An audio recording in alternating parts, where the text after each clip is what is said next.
We are fewer than 30 days out from the Iowa Republican caucuses. The rhetoric is ramping up and in some cases getting uglier.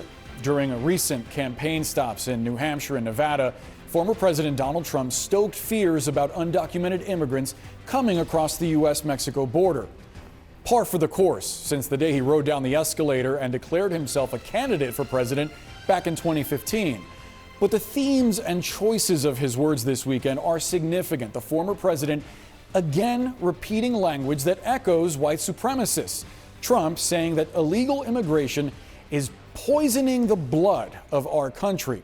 And on Sunday that migrants are invading from foreign prisons and mental institutions. Suffice to say, he offered no proof for any of that. Among others, former New Jersey governor and Trump GOP rival Chris Christie called Trump disgusting and his words dog whistling. The Biden campaign, meantime, responded to those poisoning comments, saying that Donald Trump parroted Adolf Hitler. Now, is that a fair comparison? Let's dig deeper.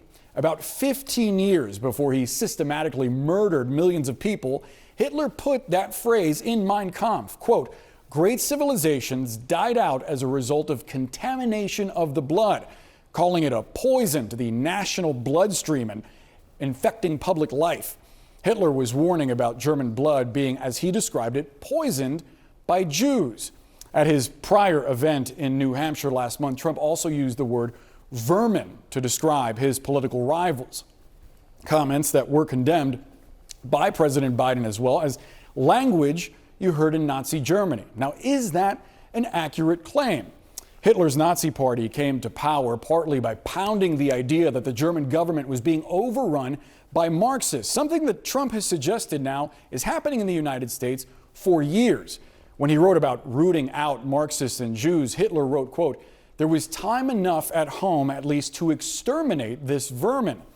The Trump campaign did respond to criticism over his speech this weekend, saying that Trump's speech was great.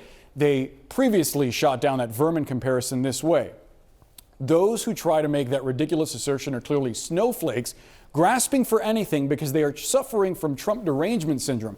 And they added this: "Their sad, miserable existence will be crushed when President Trump returns to the White House." An interesting choice of words there, Brianna. Certainly. And here's the thing. Trump's interest in Hitler and Nazi Germany, it's not a recent development. Several journalists have documented it. Michael Bender of the Wall Street Journal wrote in his 2021 book about how in 2018, Trump told his then chief of staff, retired four-star General John Kelly, as Kelly was explaining to Trump who the allies and enemies were in both world wars, quote, "Well, Hitler did a lot of good things," praising the Fuhrer for his economic policies.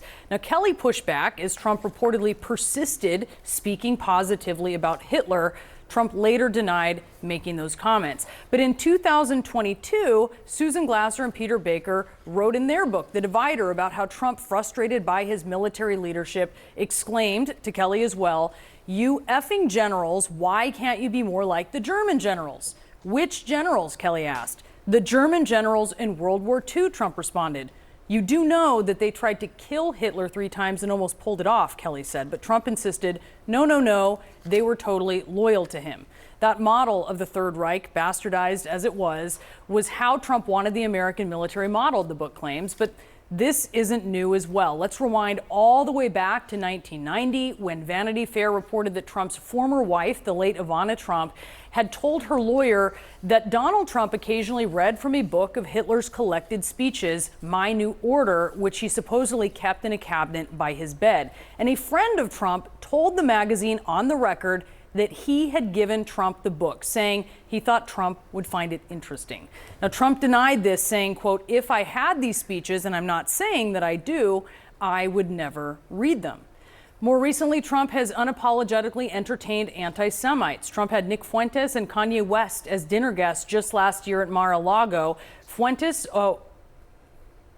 well known as a white nationalist and a Holocaust denier. Trump's team saying that West invited him without their knowledge. Still, Kanye West just the month before threatened to go, quote, DEFCON 3 on, all caps, Jewish people. West had, according to one of his former business executives, praised Hitler and what the Nazi Party achieved for the German people. So we're seeing a pattern, and the pattern here very clear.